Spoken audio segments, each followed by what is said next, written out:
Tout ce qu'il faut savoir de l'actualité économique en 120 secondes, montre en main. Attention au prélèvement du fisc. Demain, jeudi 26 septembre, l'administration fiscale procède à un rattrapage d'impôts sur le revenu auprès de 9,8 millions de contribuables. Cette opération concerne les foyers qui ont un reliquat d'impôt sur le revenu à régler ou qui ont reçu une avance de crédit d'impôt trop élevée. Ce prélèvement peut être échelonné sur 4 mois selon le montant que vous devez.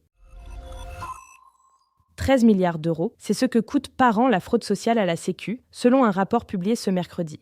Contrairement aux idées reçues, les montants de la fraude aux prestations sociales ne sont pas si élevés. C'est le travail dissimulé qui accumule le plus de fraude, près de 7 milliards d'euros. Par comparaison, la fraude fiscale, estimée entre 60 et 80 milliards d'euros par an, coûte 6 fois plus à l'État. Une autoroute qui fâche. Depuis juin dernier, les barrières du péage de Montesson et Chambourcy sur la 14 sont supprimées. Les automobilistes passent sans s'arrêter, mais doivent payer plus tard en ligne. Mais certains usagers se plaignent du manque d'informations et des pénalités qui leur ont été infligées après avoir omis de payer. La société Sanef, qui gère l'autoroute, a répondu à nos questions sur ce péage à flux libre.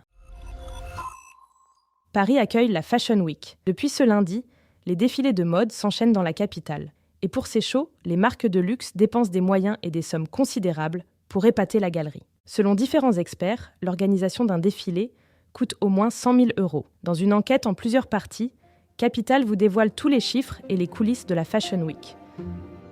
Ce podcast a été écrit par les journalistes de Capital et mis en voix par une intelligence artificielle. N'hésitez pas à vous abonner sur votre plateforme habituelle pour écouter chaque épisode dès sa sortie.